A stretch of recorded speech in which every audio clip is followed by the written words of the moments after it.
Welcome all. Today we take some time away from our day-to-day activities to pause and reflect on the year that has passed, to support one another and to reflect on our collective loss. Yet it's also a moment to pause and imagine how we want to see our future and to visualize a different world than we experienced the previous year, to hope, envisage and build towards this in the years to come. What the previous year has shown us is that what we experience as normal can swiftly become abnormal. And we made the abnormal become normal again through our shared resilience. We all have had to adapt how we live with sometimes our own values being restrained. May that be the value of freedom, where we were not able to leave the house to stop the spread of the virus. Or for instance, the loss of valuing close relationships, where we're not able to connect face to face with those that we love. However, as human beings, we are never deprived of values, and we have seen a strong show of support throughout communities to support each other and emphasizing that compassion, empathy, love, and kindness. Our freedom might have been temporarily restrained, but we found freedom in other ways. For instance, by embracing our technology to still connect to each other.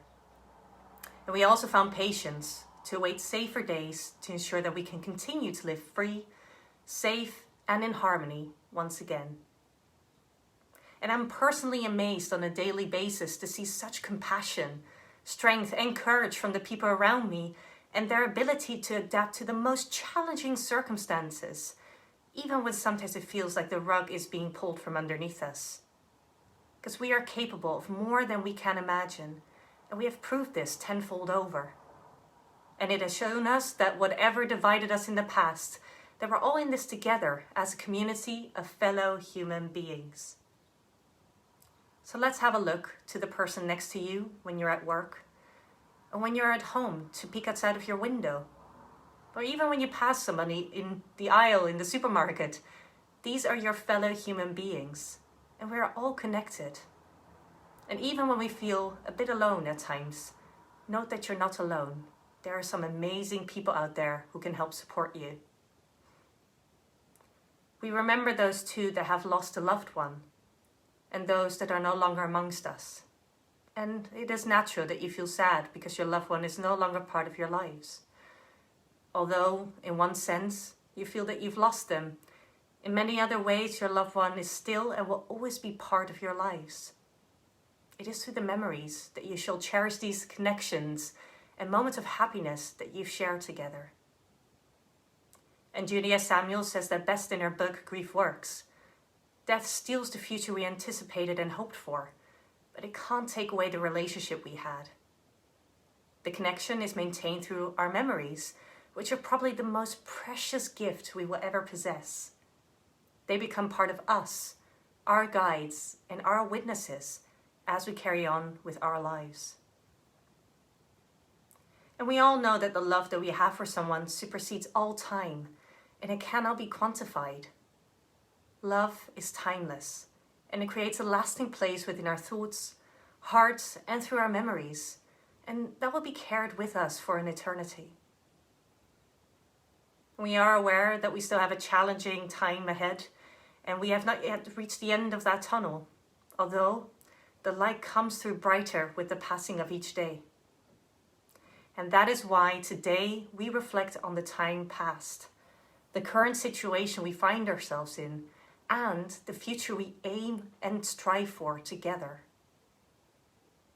And I would now like to invite you to hold a minute of silence to remember the people you may have lost, the life you may have lost, or any losses that have occurred to you throughout this year, and yet to invoke hope in your hearts of what we can imagine our world to look like again. Please use the minute of silence in your own way that feels good to you.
I just wanted to take this time to thank you all for being here today and to take a moment out of our daily routines to pause and reflect.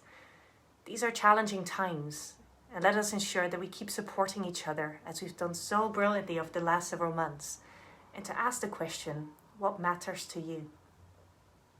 If you do require some further support, note that if you are within hospital walls, that our support services are there for you. There are also external resources available, such as Cruise Bereavement, Mind, Samaritans, or get in contact with our own GP to actively take the time to care for yourself. As we leave, I hope that it will be with a sense of peace, and may love make you all strong and sustain you. Thank you.